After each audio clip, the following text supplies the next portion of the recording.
কথাটা শোনা মাত্র ঈশার বুকের ধুকপুকানি শুরু হয়ে গেল। গা হাত পা সব যেন কাজ করা বন্ধ হয়ে গেল। তখনই রিয়া বলে উঠল, রিয়ার জিজুকে না খুব সুন্দর লাগছে তাই না নিতু? নিতু হুম একদম রাজকুমারের মতন, হায় আমি তো দেখে পুরো ফিদা। তখনই দরজা দিয়ে অহনা ঢুকতে ঢুকতে বলল, অহনা তোদের ভালো লাগলে কি হবে হুম, ভাবির ও তো ভালো লাগতে হবে কি তাই না? ভাবি, ঈশাকে উদ্দেশ্য করে বলল। ঈশা অহনাকে ভিতরে ঢুকতে দেখে বিছানা থেকে উঠে দ্রুত পায়ে অহনার কাছে গিয়ে অহনাকে জড়িয়ে ধরে বল, ঈশা কেমন আছো অহনা আপু? অহনা ঈশাকে জড়িয়ে ধরে অভিমানী সুরে বলল, অহনা এখন তুমি আমাকে অহনা আপু বলে ডাকবে ভাবি, এতদিন বলেছ আজ থেকে প্লিজ বলো না। ঈশা অহনাকে ছেড়ে দিয়ে বলল, ঈশা তাহলে কি বলে ডাকব? অহনা কেন নাম ধরে ডাকবে? ঈশা তুমি তো আমার বড়, তোমাকে কি আমি নাম ধরে ডাকতে পারি? অহনা বয়সে বড় হলে কি হবে ভাবি?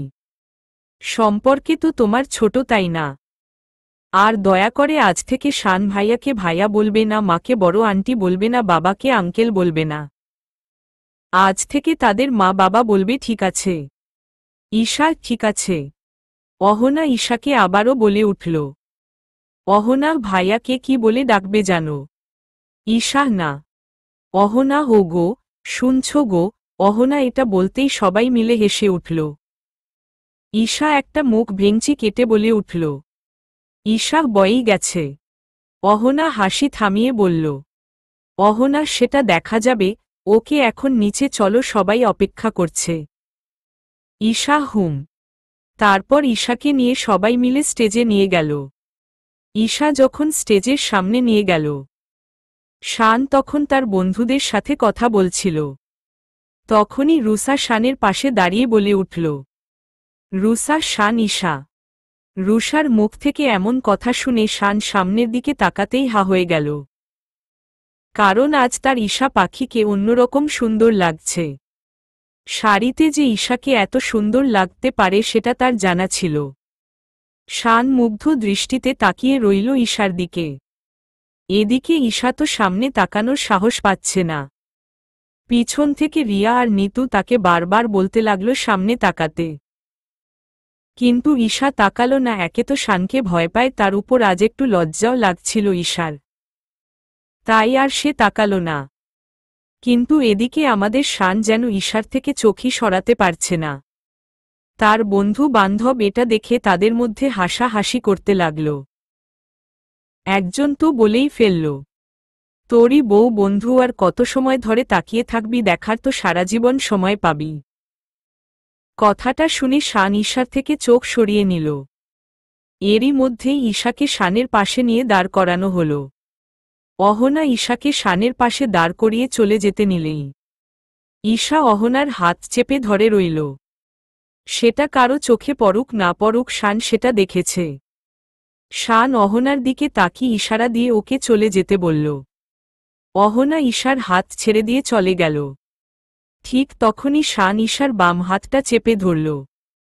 ঈশা সেটা অনুভব করাতেই ফট করেই শানের দিকে তাকিয়ে পড়ল। শান ঈশার চোখের দিকে চোখ রেখে বলে উঠল, শান এত ভয় পাবার কিছু নেই ঈশা, আমি তো আছি তোমার সাথে। শানের মুখ থেকে এমন কথা শুনে ঈশা কিছুটা অবাক আর সাথে কিছুটা ভালো লাগা কাজ করল। ঈশা খেয়াল করল শানকে আজকে অনেক সুন্দর লাগছে। ছেলেদের যে এতটা সুন্দর লাগতে পারে তার সেটা জানা ছিল। আর শানের এই চোখে যেন সে আজ এক অদ্ভুত মায়া দেখতে পেয়েছে, যার দিকে সে বেশি সময় তাকালে সে এই মায় পড়ে যাবে ভেবেই ঈশা চোখ সরিয়ে নিল।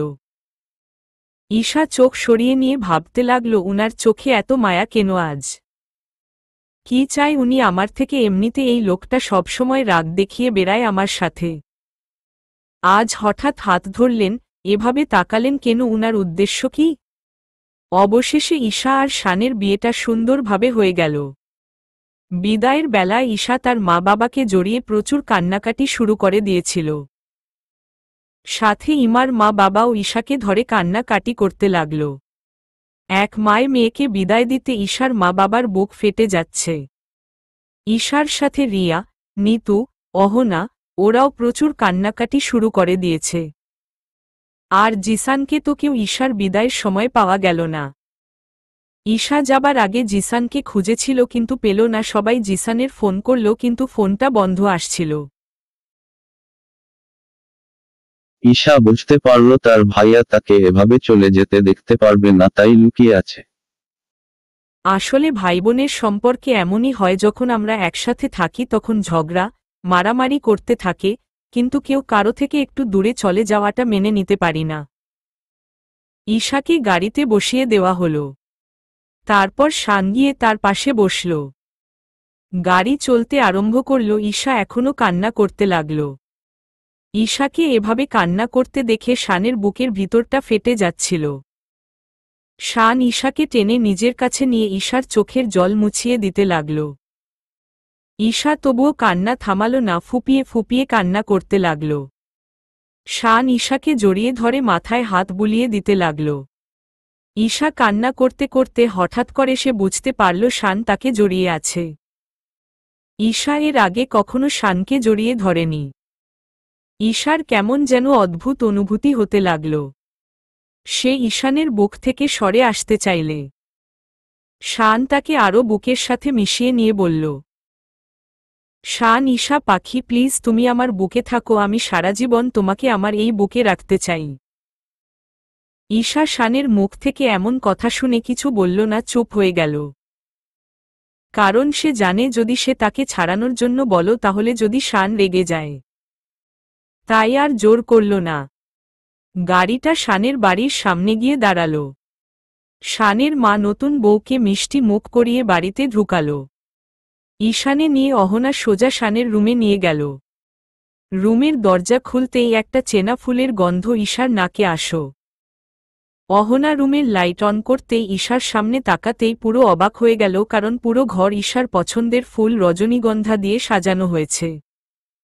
অহনা ঈশার কাছে গিয়ে বলল, অহনা কি হলো ভাবি, পছন্দ হয়েছে তো?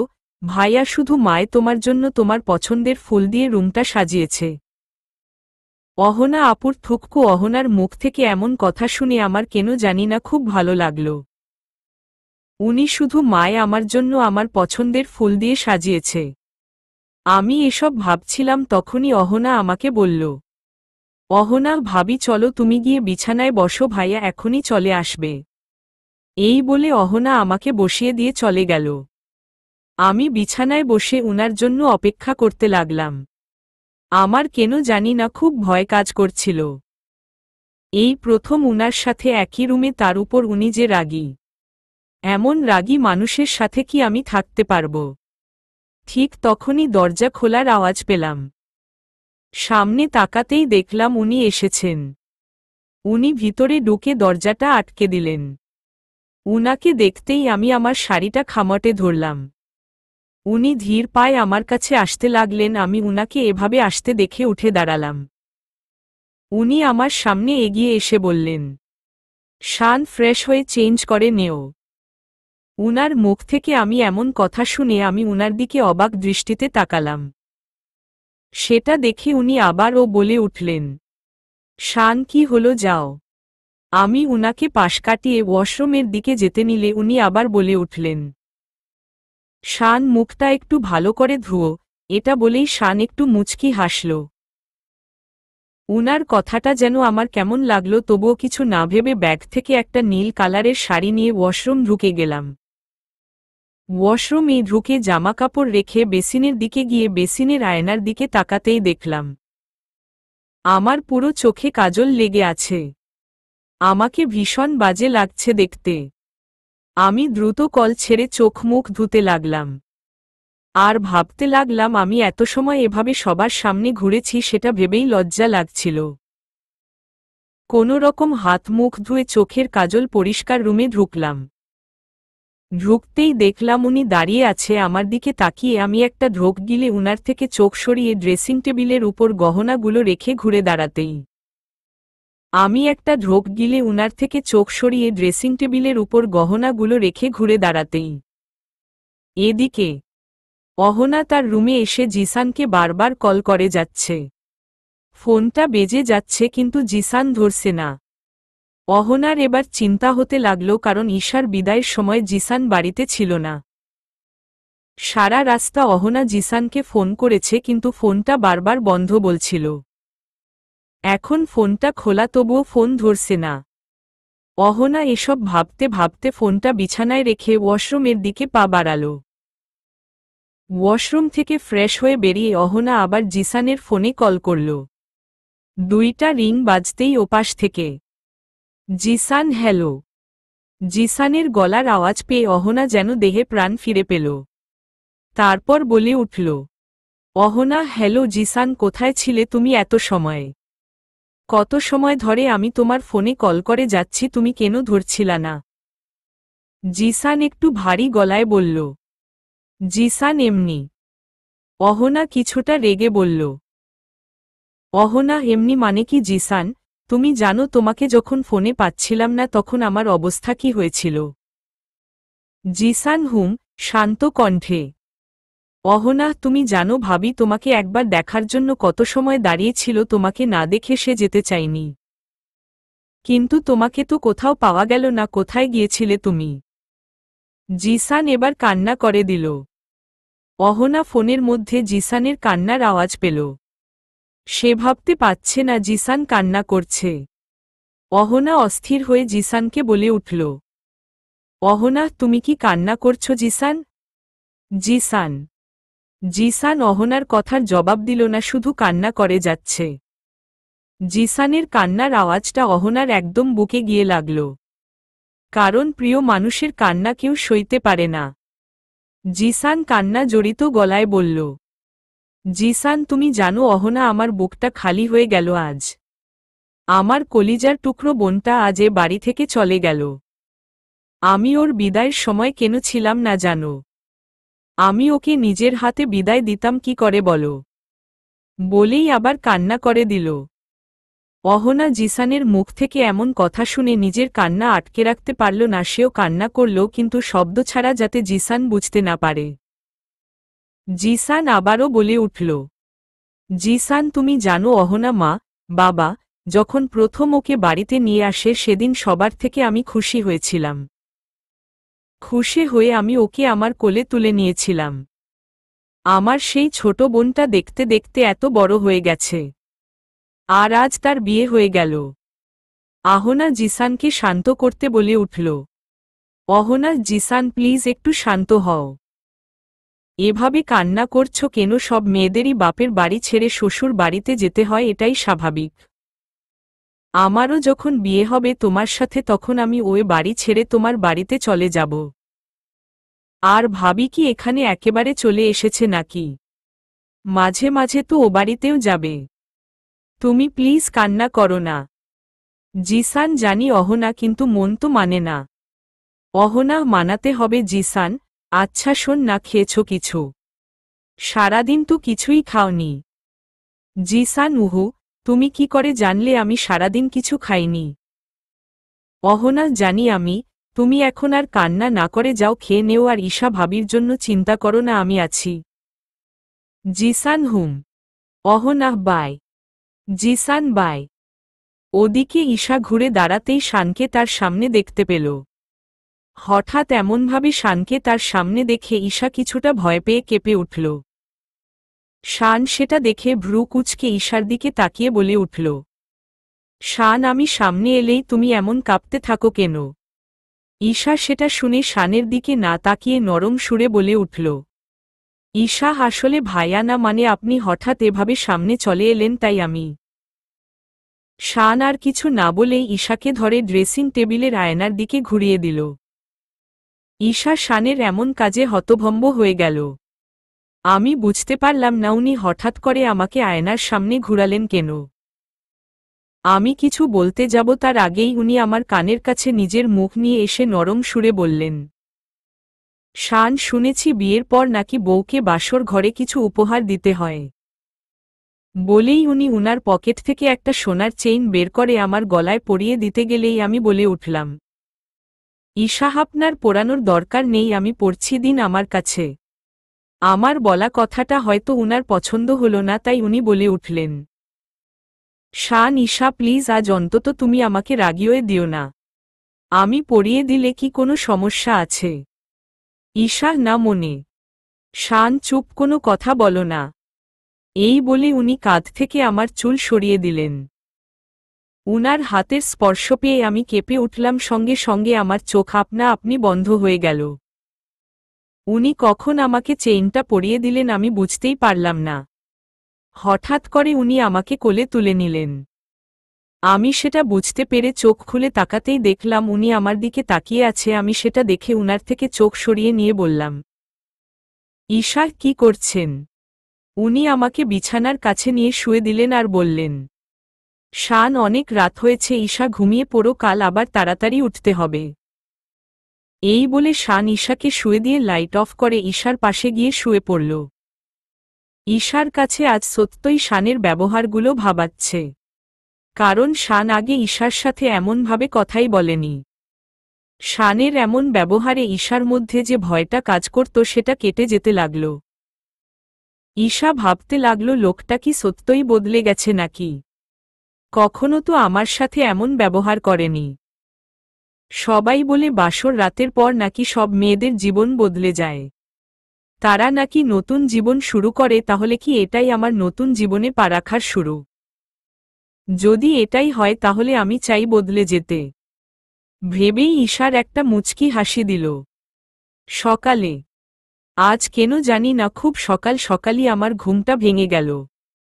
আমি চোখ খুলে পাশে তাকাতেই দেখলাম উনি ঘুমিয়ে আছে। ঘুমের মধ্যে উনাকে ভীষণ মায়াবী লাগছিল। ছেলেদের কেউ যে মায়াবী লাগতে পারে সেটা আমার আগে জানা ছিল না, আর হয়তো উনাকে না দেখলে হয়তো বুঝতে পারতাম না। হঠাৎ করে আমি অনুভব করলাম উনার হাত আমার পেটের উপর, আর আমার শাড়ি আমার পেটের থেকে সরে গেছে। আমার খোলা পেটে উনার হাত। ভাবতেই আমার কেমন জানি লাগলো। আমি আস্তে করে উনার হাতটা সরিয়ে দিতেই উনি হালকা নড়েচড়ে উঠলেন। আমি আস্তে করে বিছানা ছেড়ে যেতে নিলেই হঠাৎ করেই আমার শাড়ির আঁচলে টান অনুভব করলাম। এমনিতেও আমি শাড়ি পরতে পারি না, কোনো রকম পেঁচিয়ে পড়ছি। তার উপর উনি আমার শাড়ি টেনে ধরেছেন। এবার আমি কি করব বুঝতে পারলাম না।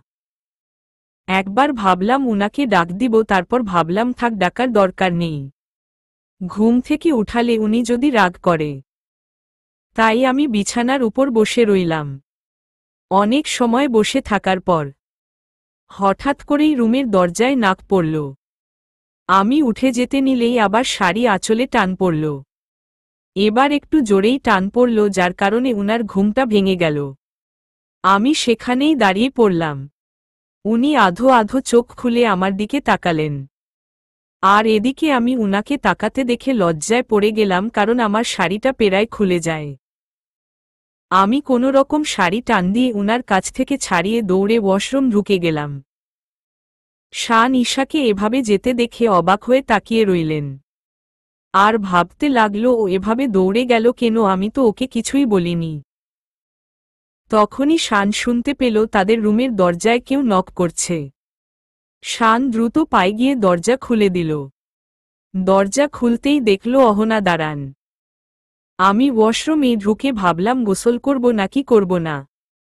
তারপর ভাবলাম না করলে যদি বাড়ির সবাই বকা দেয় তাহলে। তাই আর ৭-৫ না ভেবে গোসলটা করার সিদ্ধান্ত নিলাম। অহনা, ভাইয়া তুই? ভাবি ঘুম থেকে উঠে নাই। শান চোখ ঢলতে ঢলতে বলল। শান, হ্যাঁ উঠেছে। ওয়াশরুম কেন, কিছু বলবি? অহনা, হ্যাঁ মানে উনাকে গোসল করে বসে থাকতে বলো। আর হ্যাঁ, তুমি ফ্রেশ হয়ে নিচে আসো, বাবা ডাকছে। শান, কেন? অহনা, জানি না, চলে আসো। আর হ্যাঁ মনে করে বলো কিন্তু ভাবিকে।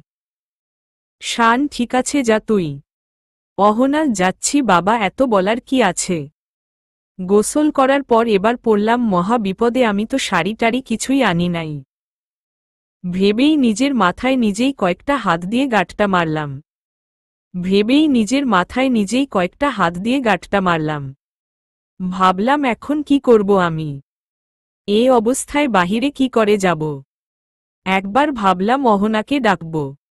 কিন্তু কিভাবে ডাকবো, ফোনও তো নেই আমার কাছে। এসব ভাবছিলাম, ঠিক তখন ওয়াশরুমের দরজায় উনি নক করলেন আর বললেন, শান, কি হলো আর কত সময় লাগবে ঈশা? এখন আমি কি করি কিছুই ভেবে পাচ্ছি না। উনি আমার কোনো সাড়া শব্দ না পেয়ে আবার বলে উঠলেন, শান, কি হলো, কথা বলছো না কেন? আমি নীরবতা ভেঙে বলে উঠলাম, ঈশা, আসলে আমি। বলেই আমি চুপ হয়ে গেলাম, কারণ উনাকে কি করে বলবো যে আমি শাড়ি আনতে ভুলে গেছি, এটা বলতে আমার কেন জানি না লজ্জা লাগছিল। উনি আমাকে বলে উঠলেন, শান, ঈশা, কি হয়েছে বল, আমায় কোনো সমস্যা হয়েছে কি? ভাবলাম এবার তো আমাকে বলতেই হবে। কেন না, এর পরের বার হয়তো উনি এতটা শান্তভাবে বলবেন না। আর আমি উনাকে রাগাতে চাই না। তাই লজ্জা শরমের মাথা খেয়ে বললাম, ঈশা, মানে আমি শাড়ি আনতে ভুলে গেছি। কথাটা বলেই আমি চুপ হয়ে গেলাম। প্রায় 1 মিনিট হয়ে গেল, কিন্তু ওপাশ থেকে কোনো সাড়া শব্দ পেলাম না। আমি দরজায় ধারে গিয়ে কান পেতে বোঝার চেষ্টা করলাম যে উনি কি আবার রেগে গেছেন নাকি আর এই কাজের জন্য। কিন্তু না, কোনো সাড়া শব্দ পেলাম না। প্রায় 2 মিনিট পর হঠাৎ করে দরজায় নক পড়ল। আমি ভয় পেয়ে উঠলাম। ঠিক তখন ওপাশ থেকে, শান, দরজা খোলো। দরজা খোলার কথা শুনে আমি এক প্রকার ঘাবড়ে গেলাম। উনি আবারও বলে উঠলেন, শান, কি হলো, খোলো। ঈশা, কককে কেন, তুতলিয়ে। শান, আরে না, খুললে দিব কি করে? ঈশা, কি? কিছুটা জোরে বলাম। শান, কি মানে? তুমি তো বললে শাড়ি নিয়ে আসনি। তো আমি সেটা নিয়ে এসেছি। উনার কথাটা শুনে দেহে মনে হয় প্রাণ ফিরে এলো। ছি, আমার ভাবতেও খারাপ লাগছে আমি উনাকে কি ভেবেছিলাম। আমি আস্তে করে দরজাটা হালকা খুলে হাত বাড়িয়ে দিলাম। এদিকে ঈশার হাত বাড়িয়ে দিতেই শান ঈশার শাড়ি দেবার সময় ঈশার হাতের দিকে খেয়াল করল। ফর্সা হাতে বিন্দু বিন্দু পানি জমে আছে। শান একদৃষ্টিতে ঈশার হাতের দিকে তাকিয়ে রইল। ঈশার কি হলো দিন? ঈশার ডাকে শানের ধ্যান ভাঙল। সে ঈশার হাতে শাড়ি দিতে দিতে বলল, শান, তাড়াতাড়ি বের হও। তুমি বের হলে আমাকে ফ্রেশ হয়ে নিচে যেতে হবে। ঈশা, হুম। অবশেষে কোনোরকম শাড়িটা পেঁচিয়ে নিয়ে বাহিরে বেরিয়ে এলাম। উনি একবার আমার দিকে তাকিয়ে ফ্রেশ হতে চলে গেলেন। ফ্রেশ হয়ে উনি নিচে চলে গেলেন। উনি নিচে যেতেই অহনা হাতে ট্রেতে করে খাবার নিয়ে আমার রুমে এলো। তার সাথে করে 2টা মেয়েকে নিয়ে এলো। তাদের দেখেই বুঝতে পারলাম এরা পার্লারের লোক। অহনা আমার কাছে আসতেই বলল, অহনা, কি হলো ভাবি, মন খারাপ? ঈশা, হুহু, দেখো না আমি কিভাবে শাড়ি পরেছি। অহনা এবার ঈশার দিকে খেয়াল করল, দেখল সে শাড়ি অগোছালো ভাবে পরে আছে। অবশ্য সেও তেমন একটা শাড়ি পরতে পারে না, তাই বলে উঠল, অহনা, ও হো, কোনো ব্যাপার না ভাবি, এরা তোমাকে খুব সুন্দরভাবে শাড়ি পরিয়ে দেবে। সেটা দেখে তুমি শিক্ষে নিও। হুম, হাসি মুখে। ঈশা, হুম। অহনা খাবারের ট্রেটা সাইডে রেখে বলল, অহনা, আগে একটু কিছু খেয়ে নেও, তারপর সাজুগুজু করবে। আমি শুধু তার কথায় হাসলাম। অবশেষে আমাকে ওরা খয়েরি রঙের সুন্দর একটা শাড়ি পরিয়ে দিল। তার সাথে ম্যাচিং করে গহনা পরিয়ে দিল। আর আমি ওদেরকে হালকা মেকআপ করিয়ে দিতে বললাম। অহনা আমাকে আয়নার সামনে নিয়ে দাঁড় করিয়ে দিয়ে বলল, অহনা, বাহ, তোমাকে তো কালকের থেকে আজ আরও বেশি সুন্দর লাগছে। ভাইয়া তো আজ আর তোমার থেকে চোখ সরাতে পারবে না। কথাটা শুনে আমার ভীষণ লজ্জা লাগল। আমাকে নিচে নিয়ে যাওয়া হলো। নিচে নামতেই দেখতে পেলাম আমাদের বাড়ি থেকে লোকজন এসেছে। মা, বাবা, ভাইয়াকে দেখে দৌড়ে তাদের কাছে গেলাম। তাদের দেখে আমার চোখের পানি ধরে রাখতে পারলাম না, কান্না করে দিলাম। তারাও আমাকে দেখে কান্না করে দিল। এরই মধ্যে বড় আম্মু থুককু, মানে আমার শাশুড়ি মা, চলে এলেন আর বলেন, শাশুড়ি, ঈশা, মা, কান্না করো না। আর তোমরাও, মেয়েটা কান্না করছে, কই তাকে সামলাবে তা না, নিজেরাও কান্না করছো। ঈশা, মা, আসলে আপা মেয়েটাকে দেখে চোখের পানি আটকে রাখতে পারিনি। এরই মধ্যে ঈশা ঘর ভর্তি লোকের মধ্যে কান্না করতে করতে বলল, ঈশা মা, আমাকে বাড়ি নিয়ে চলো। কথাটা শুনে সবাই তো পুরো অবাক। হঠাৎ পিছন থেকে শান বলে উঠল, শানু হোয়াট? ঈশা নিচে নামার পরপর শান তার মায়ের রুম থেকে চেঞ্জ করে নিচে নামছিল সে, কারণ তার রুমে ঈশাকে সাজানো হচ্ছিল। আজ ঈশার সাথে ম্যাচিং করে একটা খয়েরি পাঞ্জাবি পরল। সে তার মায়ের রুমে গিয়ে চেঞ্জ করে নিচে এসে দেখে ঈশা কান্নাকাটি করছে। শান চুপচাপ ঈশার পিছনে দাঁড়িয়েছিল, কিন্তু ঈশার মুখ থেকে এমন কথা শুনে সে আর চুপ করে থাকতে পারল না। শান ঈশার দিকে দ্রুত পায়ে এসে ঈশার ডান হাত ধরে নিজের দিকে ঘুরিয়ে বলল, শান তুমি বাড়ি যাবে মানে? ঈশা শানকে দেখে হতভম্ব হয়ে গেল, তারপর বলল, ঈশা না মানে? শান দেখো ঈশা, প্লিজ আমাকে ছেড়ে কোথাও যাবার কথা বলবে না, অনুরোধের সুরে বলল। ঈশা শানের মুখ থেকে এমন কথা শুনে অবাক হয়ে তাকিয়ে রইল। ওদের কথা বার্তা শুনে সবাই হেসে উঠল। একজন তো জোরে বলে উঠল, শানের মা, তোমার ছেলে তো বউকে চোখে হারাতে চায় না। এতে অবশ্য শানের মার ভালোই লাগল, কারণ সে চায় তার ছেলে সবসময় ঈশাকে নিয়ে ভালো থাকুক। অনুষ্ঠানে শেষ হয়েছে ঘণ্টাখানিক আগে। ঈশার পরিবারের লোকজন সবাই চলে গেছে। রাতে সবাই মিলে একসাথে খাওয়া দাওয়া করে। অহনা ঈশাকে নিয়ে তার রুমে দিয়ে আসল। ঈশা রুমে এসে ফ্রেশ হতে গেল। ফ্রেশ হয়ে ঈশা রুমে এসে দেখে শান এখনও আসেনি। সে বিছানার থেকে একটা বালিশ নিয়ে তার পিছনে দিয়ে হেলান দিয়ে বসল। এভাবে কিছু সময় বসে থাকার পর ঈশা কখন যে ঘুমিয়ে গেল সেটা সে টেরই পেল না। এদিকে শান তার বাবার সাথে অফিসের কিসব কাজের ঝামেলা হয়েছে সেসব নিয়ে কথা বলছিল। কাল থেকে তাকে অফিসে যেতে হবে। কথা বলতে বলতে অনেকটা রাত হয়ে গেল। তার বাবার সাথে কথা বলে বের হয়ে তার হাতের থাকা ঘড়ির দিকে তাকাতেই দেখল রাত 12টা বাজে। সেটা দেখে সে দ্রুত পায়ে নিজের রুমের উদ্দেশ্যে চলে গেল। রুমের দরজা খুলতেই ঈশাকে বসা অবস্থায় ঘুমিয়ে থাকতে দেখল। জানালা খোলা থাকায় রুমের ভেতরে হালকা বাতাস ঢুকছে, আর তাতে ঈশার সামনের ছোট ছোট চুলগুলো মুখের উপর পড়ছে। শান ধীরে ধীরে ঈশার কাছে গিয়ে ঈশার অবাধ্য চুলগুলো মুখ থেকে সরিয়ে দিতে লাগল। এতে ঈশা হালকা নড়ে উঠতেই ঈশা পড়ে যেতে নিল। শান তাড়াতাড়ি করে ঈশাকে ধরে নিল। তারপর ঈশাকে ঠিক করে বিছানায় শুয়ে দিতে নিলেই ঈশার ঠোঁটের দিকে শানের নজর পড়ল। সে কোনো কিছু না ভেবেই ঈশার ঠোঁটে নিজের ঠোঁট ডুবিয়ে দিল। ঘুমের মধ্যে কারো ভারী নিঃশ্বাস আমার মুখে পড়তে লাগল। হঠাৎ আমার ঠোঁট কেউ তার নিজের আয়ত্তে নিয়ে নিল। আমার ঘুমের মধ্যেই মনে হতে লাগল তার দম বন্ধ হয়ে যাচ্ছে। আমি আর চোখ বন্ধ করে থাকতে পারলাম না, চোখটা খুলে ফেললা।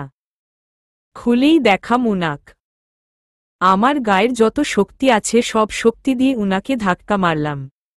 উনি তাল সামলাতে না পেরে বিছানা থেকে নিচে পড়ে গেল। আমি বিছানা থেকে উঠে জোরে জোরে শ্বাস নিতে নিতে উনার দিকে তাকালাম। দেখলাম উনি আমার দিকে অসহায় দৃষ্টিতে তাকিয়ে আছে।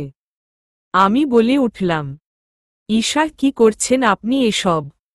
উনি এখনও অবাক হয়ে তাকিয়ে রয়েছে। আমি সেটা দেখে বললাম, ঈশা, আর একটু হলে আমি দম বন্ধ হয়ে মারা যেতাম। তখনই উনি ভারী গলায় বলে উঠলেন, শান, তুমি আমাকে ধাক্কা মারলে কেন? এত সময় পর আমার হুঁশ এলো যে আমি উনাকে ধাক্কা মেরে মেঝেতে ফেলে দিয়েছি। আমি চটজলদি বিছানা ছেড়ে উনার কাছে গিয়ে বললাম, ঈশা, ও সরি, আপনার হাত দিন। ঈশা তার হাত শানের দিকে বাড়িয়ে দিল। শান ঈশার হাত ধরে দাঁড়ালো, তারপর বলল, শান, যাও শুয়ে পড়ো। ঈশা, আপনি কি রাগ করলেন? শান, আমি রাগ তোমার উপর একটা তাচ্ছিল্যের হাসি দিয়ে বলল। তারপর ওয়াশরুমের দিকে পা বাড়াতে গেলেই ঈশা বলে উঠল, ঈশা, শুনুন। শান পিছনে ঘুরে তাকালো, তারপর বলল, শান, কিছু বলবে? ঈশা, বলছিলাম এত লেট কেন করলেন আসতে, আর আজ রুসাকেও তো কোথাও দেখতে পেলাম না। শান ঈশার চোখে চোখ রেখে বলল, শান, বাবার সাথে কিছু কাজ ছিল তাই আসতে লেট হয়ে গেছে। আর রুসা সকালে চলে গেছে, ওর বাবা অসুস্থ, তাই আমাকেও বলে যেতে পারেননি, মেসেজে বলেছে যাই হোক শুয়ে পড়ো। ঈশা আর কিছু বলল না। শান ওয়াশরুমের দিকে পা বাড়াল। ঈশার শানের সাথে এমন ব্যবহার করার কেমন জানি খারাপ লাগল। সে বিছানায় গিয়ে শুয়ে পড়ল। সকালে ঈশা ঘুম থেকে উঠে পাশে তাকিয়ে দেখল শান নেই। 2 হাত তুলে আলসেমি ভেঙে ঘড়ির দিকে তাকিয়ে দেখল 9:30 বাজে। লাফ দিয়ে বিছানা ছেড়ে ওয়াশরুমে চলে গেল। 2 হাত তুলে আলসেমি ভেঙে ঘড়ির দিকে তাকিয়ে দেখল 9:30 বাজে। লাফ দিয়ে বিছানা ছেড়ে ওয়াশরুমে চলে গেল। গোসল করে বাহিরে এসে শাড়ি পরে নিল ঈশা। কালকে শাড়ি পরা কিছুটা শিখেছে। যেভাবে পরিয়েছিল ঠিক সেভাবে পরার চেষ্টা করল।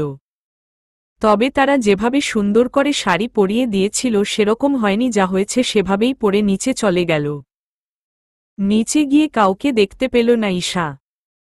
তাই ঈশা রান্নাঘরের দিকে গেল। গিয়ে দেখল তার শাশুড়ি মা কাজ করছে। ঈশা পিছন থেকে বলে উঠল, ঈশা মা। শানের মা ঈশার দিকে ফিরে একটা হাসি দিয়ে বলল, শানের মা। ঈশা মা তুমি উঠে গেল। ঈশা মাথা নিচু করে বলল, ঈশা জি আর সরি মা। শানের মা কি হয়েছে ঈশা মা, তুমি হঠাৎ সরি বলছো কেন? ঈশা তার শাশুড়ি মায়ের দিকে তাকিয়ে মুখ গোমরা করে বলল, ঈশা আমার ঘুম থেকে উঠতে দেরি হয়ে গেছে তাই। ঈশার শানের মা ঈশার দিকে এগিয়ে এসে গালে হাত দিয়ে বলল, শানের মা ধুর পাগলি, এতে এমন করে বলার কি আছে? ঈশা আছে তো, আমি তো এ বাড়ির বউ না। বউদের তো সকাল সকাল ঘুম থেকে উঠতে হয়। ঈশার শানের মা ঈশার মুখ থেকে এমন কথা শুনে হেসে দিয়ে বলল, শানের মাকে বলেছে তোকে এসব? ঈশা কেউ না, আমি জানি। শানের মা আমার মেয়ে তো দেখি সব বুঝে, এখন চল তো খেয়ে নিবি। মাথায় হাত বুলিয়ে দিয়ে ঈশা এই বলে ঈশাকে নিয়ে টেবিলে বসিয়ে দিল। তারপর নিজের হাতে করে ঈশাকে খাইয়ে দিল ঈশার শাশুড়ি। এদিকে হাতে ফাইল নিয়ে খুব মনোযোগ দৃষ্টিতে দেখছে শান। তার সামনে তার সহকারী উর্মি দাঁড়িয়ে আছে। মেয়েটা আজই অফিসে জয়েন করেছে। শান ফাইলের দিকে দৃষ্টি রেখে মেয়েটাকে শান বলে উঠল, শান মিস উর্মি। মিস উর্মি। উর্মির কোনো হুঁশ নেই, সে এখনো পলকহীন দৃষ্টিতে শানের দিকে তাকিয়ে। শান উর্মি কোনো সারা শব্দ না পেয়ে সামনে তাকাতেই দেখল উর্মি তার দিকে অপলক দৃষ্টিতে তাকিয়ে আছে। শান তার হাত দিয়ে টেবিলে জোরে শব্দ করে বলে উঠল, শান মিস উর্মি আপনি কি আমাকে শুনতে পারছেন? শান জোরে শব্দ করাই উর্মি কিছুটা কেঁপে উঠল। সেটা দেখে শান বলে উঠল, শান সরি, এত জোরে শব্দ করার জন্য আপনি কোথায় হারিয়ে গিয়েছিলেন মিস উর্মি? উর্মি মানে? স্যার আমি কিছু বলছিলেন স্যার, আমাকে কথা ঘুরিয়ে বলল। শান আমি এই ফাইলটা পুরোপুরি দেখে নিয়েছি। এটা আপনি নিয়ে একবার চেক করে আপনাদের বড় স্যারের কাছে দিবেন। ফাইলটা উর্মির হাতে দিতে দিতে বলল। উর্মি ফাইলটা হাতে নিয়ে বলল, উর্মি জি স্যার। এই বলে চলে যেতে নিলেই পিছনে ফিরে আবারও বলে উঠল, উর্মি স্যার আপনার কিছু লাগবে? শানু 1 কাপ কফি পেলে ভালো হতো। উর্মি ওকে স্যার, আমি পাঠিয়ে দেবার ব্যবস্থা করছি, হাসি মুখে বলেই একটা হাসি দিয়ে চলে গেল। এদিকে শানের মাথাটা ভীষণ ধরেছে। সেই সকালে অফিসে এসেছে।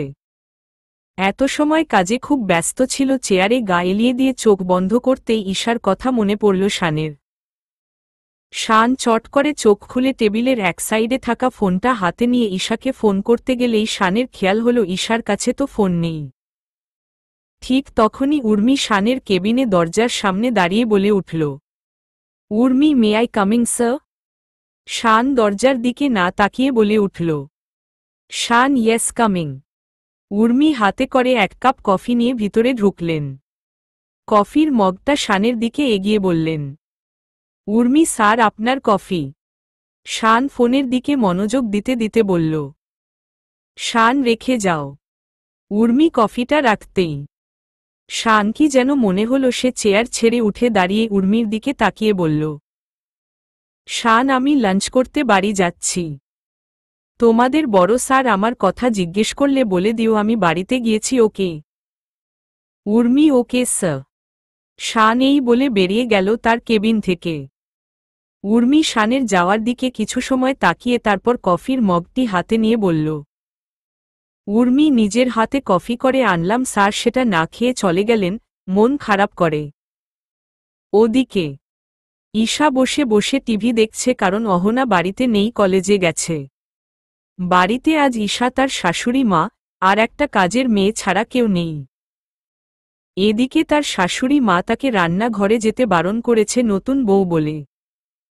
তাই সে কি করবে ভেবে না পেয়ে বসে বসে একটা মুভি দেখতে লাগল। মুভিতে একটা কষ্টের সিন দেখে ঈশা কান্না করতে লাগল। এরই মধ্যে দরজার কলিং বেল বেজে উঠল। কাজের মেয়েটা দ্রুত গিয়ে দরজা খুলে দিতে দেখল শান এসেছে। শান ভিতরে ঢুকে সিঁড়ির দিকে যেতেই হঠাৎ তার সোফার দিকে খেয়াল গেল। সোফার দিকে তাকাতেই দেখল ঈশা টিভি দেখছে। সে দ্রুত পায়ে গিয়ে ঈশার পাশে দাঁড়াল। কিন্তু ঈশার কোনো হুঁশ নেই, কেউ তার পাশে দাঁড়িয়ে আছে। সে টিভির দিকে তাকিয়ে কান্না করেই যাচ্ছে। হাতের উল্ট পিঠ দিয়ে বারবার চোখ মুছছে। শান একবার টিভির দিকে একবার ঈশার দিকে তাকিয়ে বোঝার চেষ্টা করছে এদের দুজনের মধ্যে কার বেশি কষ্ট হচ্ছে। শান ঈশার দিকে একটা রুমাল বাড়িয়ে দিয়ে বলল, শান, খুব কষ্ট হচ্ছে কি? ঈশা রুমালটা হাতে নিতে নিতে ঈশা বেখেয়ালিভাবে বলল, ঈশা, খুব, মেয়েটার ছেলেটার সাথে এমন করা ঠিক হয়নি। বলেই শানের রুমাল দিয়ে চোখ মুছতে লাগল। শান তার গলার টাইটা ঢিল করতে করতে ঈশার পাশে বসে বলল, শান, ডাইরেক্টর ফোন করে বলবো এই সিনটা পাল্টে দিতে। ঈশা হ্যাঁ বলেতে বলতে পাশে তাকাতেই আর কিছু বলতে পারল না ঈশা, কারণ শান তার পাশে বসে আছে। শানকে দেখে ঈশার ফট করে সোফা ছেড়ে দাঁড়িয়ে গেল আর বলল, ঈশা, আপনি কখন এলেন? শান দাঁড়িয়ে প্যান্টের পকেটে দুই হাত ঢুকিয়ে বলল, শান, মায়, এসে দেখলাম তুমি কান্না করছো, তাও আবার এই স্টুপিড মার্কা মুভি দেখে। ঈশা মোটেও স্টুপিড না, মুভিটা অনেক ভালো। শান হ্যাঁ, সে তো দেখলাম, কতটা ভালো মুভি, দেখতে দেখতে কান্না করছিলে। ঈশার শানের কথায় রাগ উঠে গেল, তাই সে আর কিছু না বলে চলে যেতে নিলেই শান তার হাত ধরে টান দিল। ব্যাপারটা এত দ্রুত হল যে ঈশা তাল সামলাতে না পেরে শানের বুকে গিয়ে পড়ল। ঈশা পড়ে যাবার ভয়ে শানের শার্ট খামচে ধরল। শানের হাত ঈশার শাড়ি ভেদ করে কোমরে আঁকড়ে ধরল। ঈশার শরীরে শানের হাতের স্পর্শ পেয়ে ঈশা কিছুটা কেঁপে উঠল। ঈশা শানের দিকে তাকিয়ে দেখল শান তার দিকে নেশা ভার দৃষ্টিতে তাকিয়ে আছে। ঈশা শানের কাছ থেকে সরে আসতে চাইলে শান তাকে আরও শক্ত করে নিজের বুকের সাথে চেপে ধরল, সাথে সাথে ঈশা তার চোখ দুটো বন্ধ করে নিল। শান বলল, শান, কোথায় যাচ্ছ? ঈশা চোখ বন্ধ রেখে বলে উঠল, ঈশা, রুমে। শান আর কথা না বাড়িয়ে ঈশাকে এভাবে চোখ বন্ধ করে থাকতে দেখে মিটমিটিয়ে হেসে ঈশাকে কোলে তুলে নিল। হঠাৎ ঈশার মনে হতে লাগল সে হাওয়া ভাসছে। চোখ খুলতে দেখতে চাইলে শান সেটা দেখতে পেয়ে বলে উঠল, শান, চোখ খুললে কিন্তু ফেলে দিব। শানের বলতে যতটা দেরি হল, ঈশার শানের গলা জড়িয়ে ধরতে দেরি হল না। শান সেটা দেখে সিঁড়ি দিয়ে উপরে যেতে যেতে ঈশাকে উদ্দেশ্য করে বলল, শান, তুমি কি এখনো আমাকে ভরসা করতে পারো না? ঈশা নরম সুরে। শানের মুখ থেকে এমন কথা শুনে ঈশা ফট করে শানের চোখের দিকে তাকালো আর ভাবল, সত্যই কি আমি উনাকে ভরসা করতে পারি না? উনার চোখে তো আমি আমার জন্য এক রাশ ভালোবাসা দেখতে পাই, আর সেদিনের পর থেকে উনি আর আমার উপর রাগ দেখান না। তবে কেন আমি? এরই মধ্যে শান তার রুমের দরজা পা দিয়ে হালকা ধাক্কা দিয়ে খুলে ভেতরে ঢুকে ঈশাকে বিছানার উপর বসিয়ে দিল। ঈশা এখনো শানের দিকে তাকিয়ে আছে। শানও তার দিকে তাকিয়ে আছে। শান হাঁটু গেড়ে ঈশার সামনে বসে হাতে হাত রেখে বলল, শান, তুই কেন বুঝিস না ঈশা, আমি তোকে কতটা ভালোবাসি। ঈশা চুপ। শান আচ্ছা কি করলে তুই বুঝবি আমি তোকে কতটা ভালোবাসি? ঈশা চুপ। শান আচ্ছা আমি কি তোর ভালোবাসা পাবার যোগ্য না? নাকি আমার মতন মানুষকে তুই ভালোবাসতে পারিস ন? আর কিছু বলতে পারল না শান। ঈশা শানের ঠোঁটে নিজের ঠোঁট ডুবিয়ে দিল। আর কিছু বলতে পারল না শান। ঈশা শানের ঠোঁটে নিজের ঠোঁট ডুবিয়ে দিল। ঈশার এমন কাজে শানের চোখ দাঁড়িয়ে গেল। তার যেন বিশ্বাসই হচ্ছে না ঈশা এমন কাজ করতে পারে। এদিকে ঈশা শানের গলা 2 হাত দিয়ে জড়িয়ে ধরেল। সেটা দেখে শান চোখ বন্ধ করে ঈশা কোমর 2 হাত দিয়ে আঁকড়ে ধরে ঈশার তালে তাল মিলাতে লাগল। এদিকে শান ঈশার কোমরে হাত দেওয়াতে ঈশা হুঁশ ফিরল। সে ভাবতে লাগল এটা সে কি করছে। ঈশা নিজের কাজে নিজেই অবাক হয়ে গেল। সে বুঝতে পারল সে কি করছে। সাথে সাথে চোখ খুলে শানকে ছেড়ে দিতেই শান সেটা বুঝতে পেরে ঈশার দিকে তাকাল। ঈশা শানের দিক থেকে চোখ সরিয়ে ফট করে উঠে দাঁড়াল। তারপর এক দৌড়ে রুম থেকে বেরিয়ে গেল। ঈশার এমন কাণ্ড দেখে শান মূর্তির মতন সেখানে বসে রইল। সে বুঝতেই পারল না ঈশা এভাবে কেন দৌড়ে চলে গেল। ঈশা দৌড়ে সিঁড়ি দিয়ে নামছিল তখনই কারো সাথে সে ধাক্কা খেল। ঈশা হাউচ, কে রে বলেই সামনে তাকাতেই দেখল অহনা মেঝেতে পড়ে গেছে। ঈশা দ্রুত পায়ে অহনার কাছে গিয়ে বলল, ঈশা সরি আসলে আমি দেখতে পাইনি। অহনা ও বাবা গো আমার কোমরটা বোধহয় ভেঙে গেছে ভাবি। ঈশা হিস সরি গো বলে ঈশা অহনাকে টেনে তুলল। অহনা উঠে কোমরে হাত দিয়ে বলল, অহনা এভাবে দৌড়ে নামছিলেন কেন ভাবি কি হয়েছে? অহনার এমন প্রশ্নে ঈশা কি বলবে ভেবে পাচ্ছে না। তখনই অহনা আবার বলে উঠল, অহনা কি হলো ভাবি কিছু বলো। ঈশা কিছু না ভেবেই বলে উঠল, ঈশা ও হ্যাঁ আসলে তেলাপোকা। তেলাপোকা কথাটা শুনে অহনা চিৎকার করা আরম্ভ করে দিল। অহনা আহ কোথায় তেলাপোকা, কোথায় কোথায় ও বাবা গো চিৎকার করে। এই বলে অহনা দৌড়ে সোফায় গিয়ে দাঁড়ালো। তারপর মা মা বলে চিল্লাতে লাগল। ঈশা তো এবার পড়ে গেছে মহা বিপাকে। কারণ সে ভেবেছিল হয়তো এটা বললে অহনা আর কোনো প্রশ্ন করবে না। কিন্তু অহনা যে তেলাপোকা এতটা ভয় পায় সেটা তার জানা ছিল না। অহনার চিল্লানিতে শানের মা, শান, আর কাজের মেয়েটা সবাই সেখানে এসে উপস্থিত হল। শান সিঁড়ি দিয়ে নেমে একবার ঈশার দিকে তাকালো তারপর বলল, শান কি হলো ছুটকি এভাবে চিল্লাছিস কেন?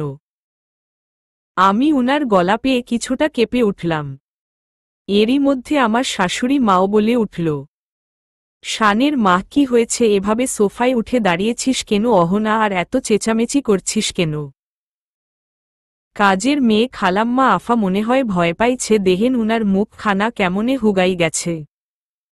ও নতুন বউ কি হয়েছে অহনা আফার? শানের মা হ্যারে ঈশা মা তুই তো কিছু বল। আমি দেখলাম সবাই আমার দিকে জিজ্ঞাসা দৃষ্টিতে তাকিয়ে আছে। আমি জিভ দিয়ে ঠোঁট ভিজিয়ে আমতা আমতা করে বললাম, ঈশা হি মানে মা আমি। তখনই অহনা জোরে চিৎকার করে বলল, অহনা মা বাড়িতে তেলাপোকা। শানের মা তেলাপোকা কি যা তা বলছিস? তেলাপোকা কোথা থেকে আসবে? কাজের মেয়ে কন কি আফা তেলাপোকা আইব কোথা থাইকা? অহনা ভয় আর কাতর গলায় বলল, অহনা আছে ভাবি দেখেছে। সবাই আমার দিকে তাকালো। আমি এখন কি করব বুঝতে পারছি না। সবাই আমার দিকে প্রশ্নসূচক দৃষ্টিতে তাকিয়ে আছে। আমি একটা ঢোক গিলে বলল, ঈশা না মানে অহনা আমি কি দেখেছি তার ঠিক আছে কিন্তু মনে হলো তেলাপোকার মতন। শানের মা শুনেছিস তো এবার নিচে নাম বাবা। অহনা আমার দিকে তাকিয়ে বলল, অহনা কিন্তু তুমি তো বললে তেলাপোকা। ঈশা হ্যারে বাবা বলেছিলাম তবে যে বললাম ঠিক মতন দেখিনি। তুমি নিচে নামো তো অহনা। আমার কথা শুনে অহনা আপু কিছুটা সাহস পেল তাই সোফা ছেড়ে আস্তে করে নিচে নেমে এলো। অহনা নিচে নামতেই আমার শাশুড়ি মা তার কাছে গিয়ে বলল, শানের মা দিন দিন বড় হচ্ছি আর ছোটদের মতন ব্যবহার করিস মাথায় গাঁটটা মেরে। অহনা মা ব্যথা পাইত। শানের মাহজা গিয়ে হাত মুখ ধুয়ে আয় সবাই একসাথে খাবি বলেই আমার শাশুড়ি মা আর কাজের মেয়েটা রান্নাঘরে গেল। আর অহনা আপু রুমে চলে গেল। আমি সেটা দেখে বুকে হাত দিয়ে একটা দীর্ঘ নিঃশ্বাস নিয়ে পেছনে ঘুরতেই আমি কারো সাথে ধাক্কা খেলাম। ধক্কা খেয়ে সামনে তাকাতেই দেখলাম উনি আমার দিকে ভ্রু কুঁচকে দাঁড়িয়ে আছে। আমি মনে মনে ভাবতে লাগলাম উনি এখনো যায়নি। আমি তো ভেবেছিলাম উনি চলে গেছে। আমি একটা ঢোক গিলে পাশ কাটিয়ে চলে যেতে নিলেই উনি আবার আমার সামনে চলে এলেন। আমি সেটা দেখে নরম সুরে বললাম, ঈশা আমাকে যেতে দিন। শান তুমি সত্যই তেলাপোকা দেখেছ নাকি? সন্দেহ দৃষ্টিতে তাকিয়ে বলল। ঈশা না। শান তাহলে মিথ্যা বললে কেন? আমি এবার রেগে বলল, ঈশা আপনার জন্য। উনি ভ্রু কুঁচকে আমার দিকে তাকিয়ে বললেন, শান আমার জন্য মানে? আমি উনার চোখের দিকে তাকিয়ে বললাম, ঈশা তখনকার ঘটনার জন্য এটা হয়েছে। শান তো সেটা কি আমি করেছি নাকি তুমি করছো? উনার মুখ থেকে এমন কথা শুনে আমার এখন মনে হচ্ছে লজ্জায় আমি মাটিতে মিশে যাচ্ছি। আমি কোনো কথা না বলেই দৌড়ে সেখান থেকে অহনার ঘরে চলে গেলাম। আর রুমে গেলাম না। শুধু দুপুরে খাবার জন্য নিচে গেলাম। তারপর আবার অহনার রুমে গেলাম। কারণ আজ আর উনি অফিসে যায়নি, বাড়িতে ছিল। তাই আমিও রুমে যাইনি। রাতে খাবার টেবিলে সকলে একসাথে খাচ্ছিল, তখনই শানের বাবা শানকে উদ্দেশ্য করে বলল, শানের বাবা শান, তোমাকে কিছু বলার ছিল। শান জি বলো বাবা। শানের বাবা কাল সকাল সকাল তুমি আর ঈশা মা ওদের বাড়িতে যাবে। ঈশা তো কথাটা শুনে খুশি হয়ে গেল। শান কিন্তু বাবা আমি তো সবে অফিসে জয়েন করলাম তো এর মধ্যে। শানের বাবা শান আমি কিছু শুনতে চাই না, এটাই নিয়ম, বিয়ের পর শ্বশুর বাড়ি যেতে হয়। আমি মুখ ভেঙচি দিয়ে উনার দিকে তাকিয়ে মনে মনে বললাম, ঈশা দেখো তো। আরে আপনি না গেলে না যাবেন, আমি কালই যাব। উনি একবার আমার দিকে তাকিয়ে আবার ও বলে উঠলেন, শান ঠিক আছে কাল যাবে। আমি তো পুরো খুশি হয়ে টেবিল ছেড়ে উঠে দাঁড়িয়ে পড়লাম আর বললাম, ঈশা আমার খাওয়া শেষ, আমি রুমে গেলাম, ব্যাগ গুছাতে হবে না। 32টা দাঁত বের করে উনি বাদে সবাই হেসে উঠল আমার কথা শুনে। আমি ও সবাই সাথে হেসে উঠলাম, কিন্তু উনার দিকে তাকাতেই আমার হাসি গায়েব হয়ে গেল। কারণ উনি আমার দিকে ভ্রু কুঁচকে তাকিয়ে আছে। তো তাতে আমার কি? আমি একটা ভাব নিয়ে রুমে চলে গেলাম।